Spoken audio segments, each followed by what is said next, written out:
Hi everyone, welcome back to Crafting with Nikki. Today I wanted to do kind of an all-in-one, or try and get everything done, in one video of how to use Cricut Design Space.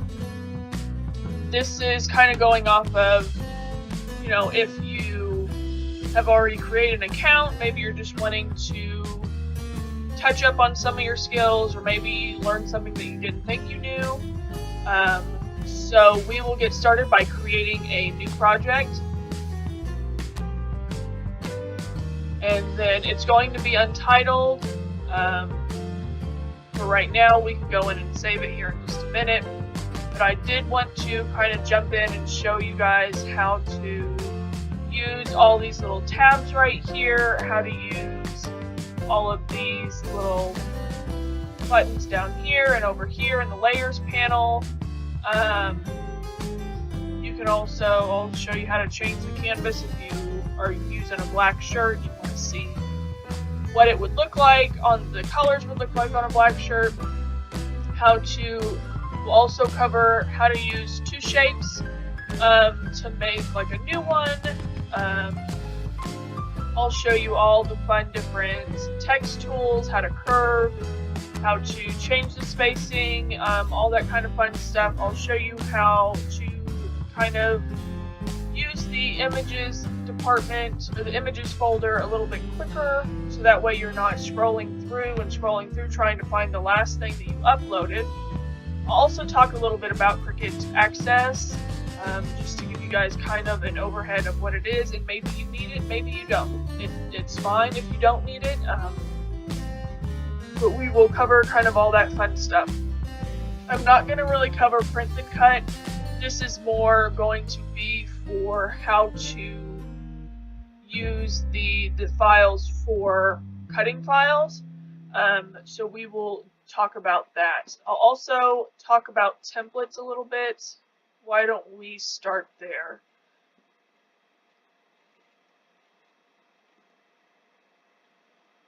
Alright, so templates are kind of a great tool to use if you are wanting to see how big you need to make something, or how small you need to make it, or if it's gonna fit right on the item. So we'll go in here and we'll do a baseball t-shirt. And it will let you know they're just intended for reference only and will not be saved with your project.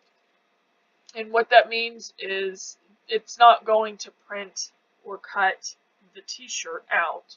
It is just solely there for a template, just to show you how big you need to make something. So I will go in here to the images folder, and I am going to filter through uploaded so I know which ones I uploaded. And I will just maybe just pick my Sanderson sisters. Those are the ones. I was going to do a tutorial or a craft with me, but some of the shirts that came in were messed up, and I also am still waiting on some of the heat transfer vinyl, so we'll do that another time. But I just made these little characters in Illustrator, and as you can see, the basic size of them when I import them is 9.5, a little over 9.5 by almost 6 3/4. And so that's almost a pretty good fit. You can size them up if you want, but as you can see, if you're using a baseball tee, it might cut in there to the armpit section. So you don't want to do that. So that's kind of why templates are great. This is, I believe, like a men's baseball tee, so it's not going to be a good reference for kids. I think they have, let's see, fashion. Got a couple different sizes. It doesn't look like they have like a kid's shirt. You can come over here and change the color of the shirt. So if you had a red shirt and you wanted to see if that image would show up, as you can see, it's not going to. Or if a black image, but because of the hair on this one, it's not going to show up. So it'll give you a good reference on if those items are going to show up on that colored item. Change it back to white. Actually, we will hide that. Another thing I'll show you how to do is just how to resize quickly, or how to resize just the width or resize the height. If you want to just resize real quickly, you can just use this little circle with the two arrows pointing opposite of each other. All you'll need to do is just come over here and drag it, and it's going to keep each size proportionate. It's going to be kind of like a magnet, and it's going to make sure that one size is not warping the other size. You can also come over to the lock up here in the size panel, and you can unlock it, and then you can stretch it, one way or the other, but as you can see, it does mess the image up. Sometimes it looks alright, just depending on what you're using. Looks like you can also come over here. There's a circle in the bottom, left-hand corner. Then you can just hit lock and unlock, and that's going to do the same thing. You can also delete the image. If you don't want it anymore, you can delete it right there. Or you can come over here and hit delete. We are going to size that down just a little bit. You can rotate it by coming up here to the rotate panel and just hitting the arrows and rotating it one way or the other. The easiest way to do is using these little circles on the image itself. I find that just makes it so much easier.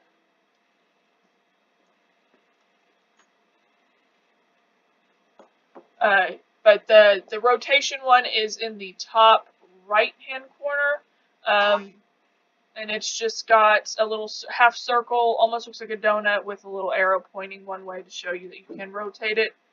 And so you can rotate it if you need to rotate it to, maybe you wanted to put it on the sleeve or something like that. But that is how you can use the basic image tools. Also over here you'll notice these items are all grouped together, and you cannot group them because they've already been grouped together. So if you ever want to ungroup them, and say you only wanted one Sanderson sister, you could bring her over here. Come over here, and you can move the other one around. So if you're wanting to kind of move them around just to see, you can do it that way. If you want to regroup them all, you can just kind of drag your cursor over all of them and just hit group. I will let you know, if you come over and you accidentally hit weld, which is going to make it all one piece, it's going to change the color because that's going to all be one cut. You can always hit the undo button up here in the top left-hand corner of the screen. If you want to make sure all of these items are on the same canvas when you go to cut, you can hit attach, but again, it's going to change the color because it's going to think that you're wanting that to be one color of cut. But if you group them,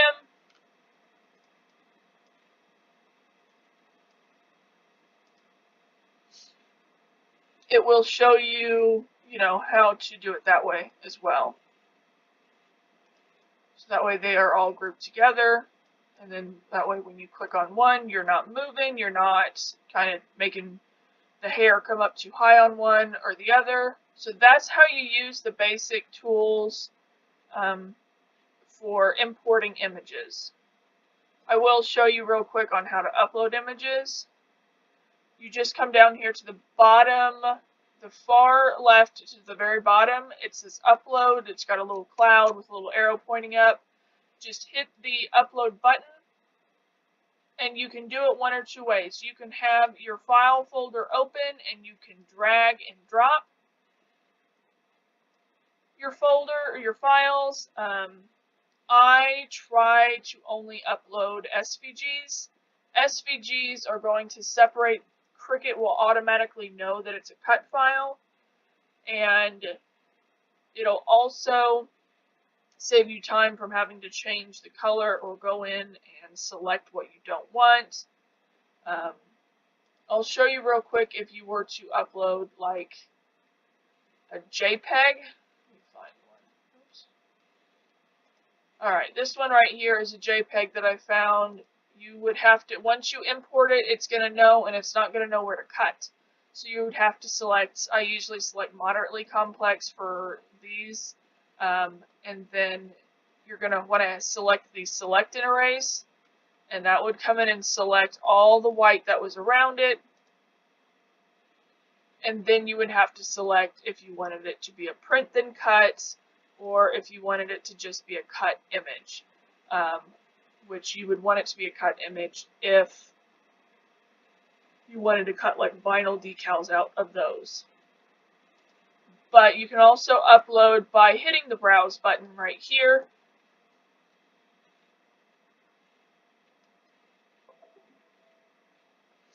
And uploading that way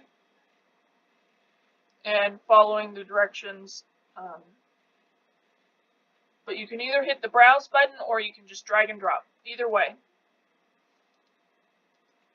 Alright, so we'll go ahead and get into, let's see. We'll go in here to images real quick. I kind of gave you a quick reference on how to sort images. It's going to have all the images in here. Right now I've got it filtered to show only my images. If I hit the X on the uploaded, it's going to come in and show all the images that are available through Cricut and through, these look kind of neat, that you can purchase through Cricut. Or if you see these little green A banners that are kind of attached to the images, those are available through Cricut Access. Cricut Access lets you, it's got a few different options. If you want just the fonts that are available through Cricut Access, it's only $4.99 a month, and then you get unlimited access to, it looks like 400 fonts. If you want just the images alone that have the little A right here, it looks like it's $7.99 a month. And you'll get access to 400 fonts. Okay, so you'll have access to the fonts and unlimited access to use of over 30,000 cut-worthy images.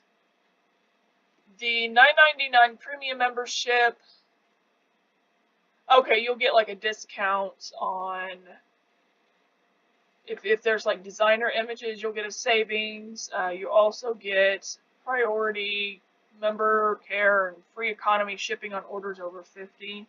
So there's a few different options there if you want Cricut Access. Like I said, you can go in here and purchase these individually, or you can just upload your own. That's totally up to you. You can also come over here and hit the uploaded button, which, like I said, that's what I usually end up doing, because then it will show me all the files that I've uploaded. And what it does is it's going to show you the newest one that you uploaded first, all the way down to the first one that I uploaded. So it's going to be newest to oldest. But those are the images section, and you can just kind of look through there if you want, to purchase one. You can also see which ones are single layered cuts, and what that means is it's just going to be one cohesive cut. It's not going to be like a layered item. Like if you were to select multi-layer, this red part's going to be one cut, the blue part's going to be another cut. So that is what multi-layer, single layer is. Alright, we'll go ahead and get in here in the text. To open the text, all you need to do is hit the text button. It's going to pop up with this little box right here.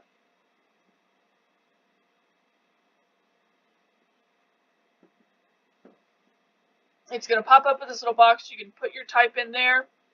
And then, as always, you've got the box that has the actual font that you're using is right here. It's got the delete button, the rotate, the resize, the quick resize, and the lock. So if you only wanted it to make it taller, but that doesn't look very good. And when you deselect, it looks like it does automatically relocks if you undo.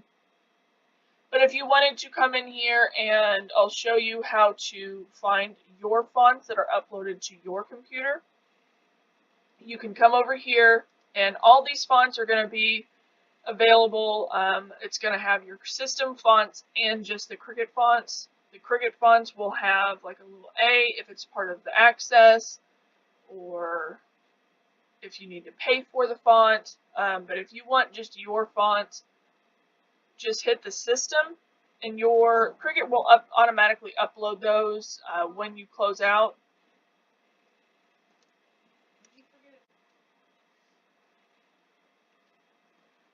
But when you import fonts to your computer, Cricut will automatically update that every time you close the Cricut Design Space out. So if you have Cricut Design Space open and you import a font, it may not show up until you close out Cricut Design Space. So you want to make sure that you save your project and then just reopen it. Just close it out and reopen it. And that way you can get your font that you wanted to use.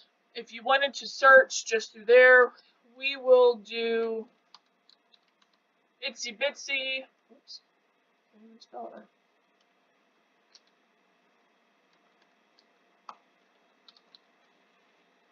We'll do Salty Fries. Salty Fries is one of my first fonts that I've created. It is available on my Hungry JPEG store or any of my other digital stores, but Hungry JPEG, my fonts are going to be cheaper on there usually. So, but I'll show you real quick. You can resize it real big pretty quickly. If you select it, you can come in here and change the font size in the font size box.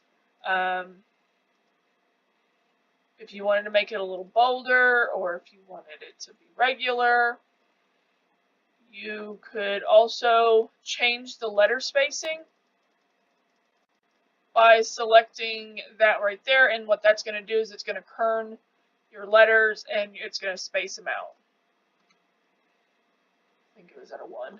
You can also, if you have like multiple lines, you can change the line spacing, the kerning on that as well. And then you can bring them farther apart, or you can bring them closer up together. You can also center it. It's not really going to do anything on this one just because it's only one word. But what most people want to know how to do is how to curve your text. Curving your text is very simple in Design Space. When you have your font selected, you're going to be able to see it in the font selection. So you'll just select curve, and this little box will pop up, and all you're going to need to do is drag it one way if you want it kind of going down. If you drag it to the left, it'll go up a little bit. And if you notice that your letters are too far spaced out, all you need to do is come back in here to the letter spacing.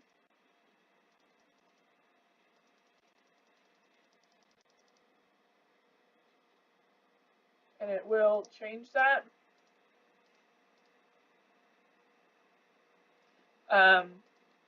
Like I said, if you want it to go down, just go over to the right and it will curve down. So that is how you curve your fonts and letters in Design Space quickly. You can also ungroup your letters. Say you want to make them all different kind of sizes and kind of make them up and down to where it kind of gives it more of a fun effect. All you need to do is ungroup it, and then you can move them around wherever you want them to.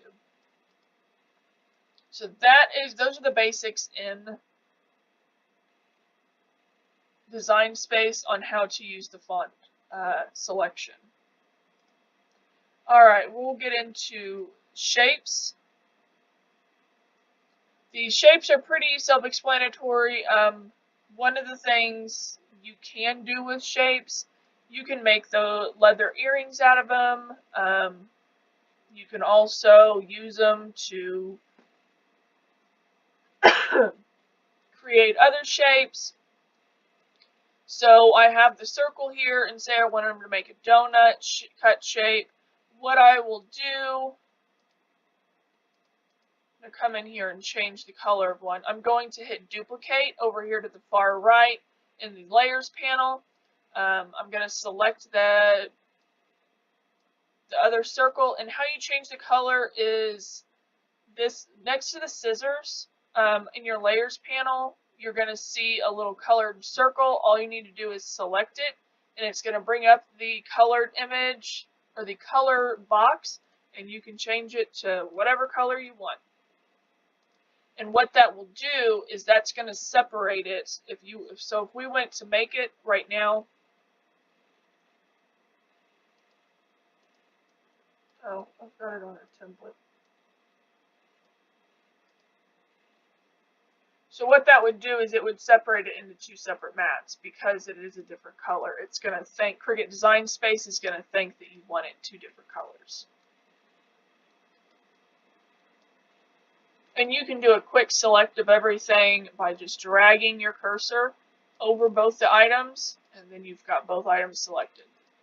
But what to do, how to make two circles into one donut circle is all you're going to do is make sure your lock is on the resizing tool, and you're going to use your quick resize, and you're just going to drag it down, and you're going to center it over the bottom circle. You will hit shift click on both items to select both items, or drag your cursor over to make sure both items are selected, and then you're going to hit slice. And what you're going to see is now you have three shapes. You have your pink shape that was the original cut that you wanted to make out of. You have this solid gray one that was created out of this one, the bottom circle. And then you have your bottom circle, which is now a donut. And then you can just delete these other two circles, and then you've got your one donut. And if you wanted to come in here and make the center of the donut or the center of this circle hole bigger, same thing. You don't need to change the color. I usually do just so I can see it a little better. But as I'm saying, you don't need to. And what this is going to do is now it's cut it into 4 circles. So you have the circle that you used that was the center, the circle that you used to create that one, and then you have this one, and then now you can have like a little target shape, or you can get rid of it by hitting delete, and you have all these different shapes. So that's how you use the shapes tool to create other shapes.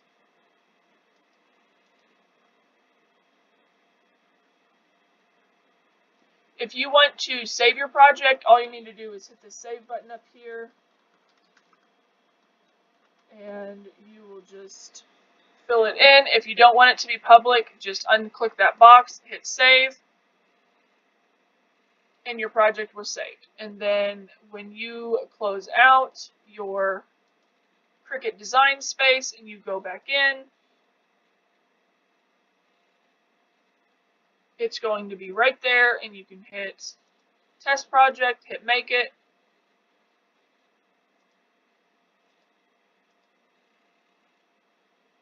and it's right there.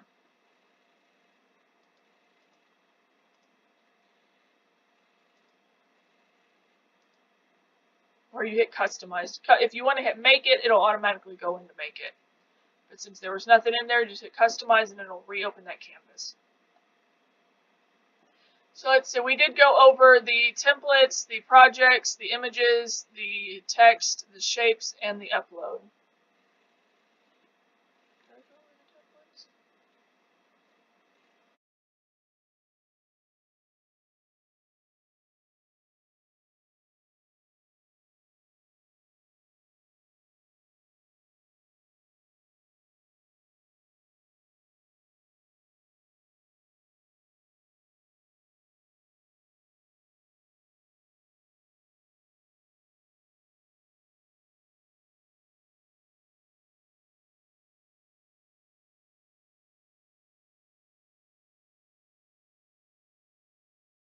If you want to follow me on Instagram, Facebook, or social media, you can, or any other social media, you can find me at Craft with Nikki on Facebook, Crafting with Nikki on Instagram.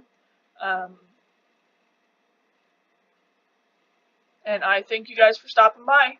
Have a great day.